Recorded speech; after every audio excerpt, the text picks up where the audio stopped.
Hello guys, আসসালামু আলাইকুম। This is আপনাদের ভাই মুচা ভাই। তো আজকে আমি আর মায়ের চলে যাচ্ছি মায়ের হেয়ার কাট দিতে। তো হেয়ার কাট দেওয়ার জন্য আমি হুন্ডো বাসা থেকে বের করলাম। বের করার পর আমি হোসেনপুর দিয়ে যাচ্ছি। তো আমাদের এখানকার রাস্তাঘাটগুলো কাজ করা হচ্ছে, তো এই জন্য রাস্তার আশেপাশে একদম কাদা হয়ে আছে, এগুলো ডুলে দিয়ে আবার উপরে পানি ছিটে দেওয়া হচ্ছে।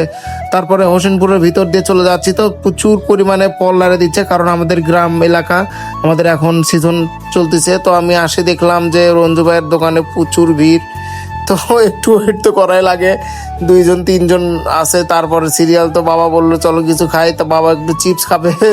তো চিপস নিয়ে আসলাম, নিয়ে আসার পর থেকে বাবা মোবাইল দিলাম একটা, মোবাইল নিয়ে টিপি শুরু করে দিতেছে।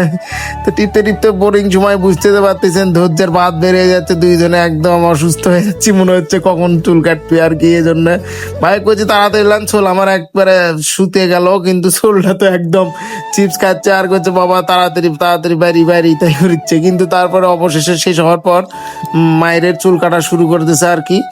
তো একটা একটা কাটিং দেওয়ার জন্য আমার বাবাকে নিয়ে আসছি।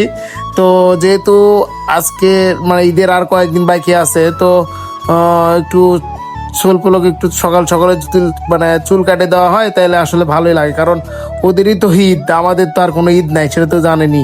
আমাদের ওই ঈদটা ছিল আমাদের বাবা যখন আমাদেরকে কোলে করে নিয়ে যাচ্ছিল, তখনকারই আমাদের ঈদ ছিল। তো তারপর ফাইনালি আমার বাবার হেয়ার লুকটা চেঞ্জ করলাম আর কি। তো আমাদের হেয়ার লুক চেঞ্জ করতে কিন্তু বেশি টাকা লাগে না, অনলি মাত্র 50 টাকা। তো আমাদের ফেমাস রঞ্জু ভাইয়ের ওখানে আমরা সবাই করি আসলে। তো ভিডিওটি ভালো লাগলে অবশ্যই সবাই লাইক করবেন, সবাই পাশে থাকবেন। আসসালামু আলাইকুম।